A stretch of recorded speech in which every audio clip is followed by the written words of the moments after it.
Prop 36 takes us back to the 1980s, the war on drugs, mass incarceration. It promotes a promise that can't be delivered. What you just heard was Governor Gavin Newsom's take on Proposition 36 back on August 16th this year. This proposition being a focal point into possibly tackling the concerns over increased retail theft. A recent study shows an increase in those crimes since Proposition 47 was approved nearly a decade ago. Fox 26 reporter Carl Cook spoke to a member of the Manhattan Institute to learn more. Retail theft and drug abuse is becoming an increasing concern for people living in California. It's something that looks to be a repercussion from a proposition voted on almost a decade ago. That's according to the Director of Policing and Public Safety at the Manhattan Institute, Hannah Meyers. Proposition 47, which passed about 10 years ago, has caused a lot of concern for Californians who are experiencing more crime, more drug abuse. They have a sense that things are worse, but without data from prosecutors' offices, it's hard to understand the real mechanisms that are making things worse. Proposition 47 identified 6 different petty crimes: grand theft, larceny, personal drug use, forgery, and 2 types of check fraud, and reclassified them. It also downgraded these crimes, including thefts with values under $950 and illegal drug possession for personal use, from felonies down to misdemeanors. To get a better understanding of the outcome of Proposition 47, Meyers and others looked into data from the Riverside County District Attorney's Office. Some of the data they found showed negative results. And what we saw is a 23% increase in defendants who go on to commit another serious felony within 3 years of their last charge after Proposition 47, as well as a 42% increase in defendants who go on to commit a crime involving a victim within 3 years of their last charge.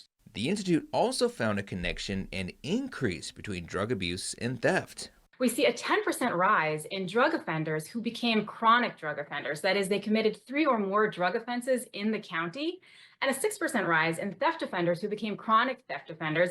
And among those individuals, 20% are both chronic drug and chronic theft offenders. And the figures didn't stop there. Other data found was drop in felony cases, drop in felony defendants, and decreased arrests for Prop 47 offenses. When connecting this to other propositions implemented in other parts of the country, the outcomes were nearly similar and confirming.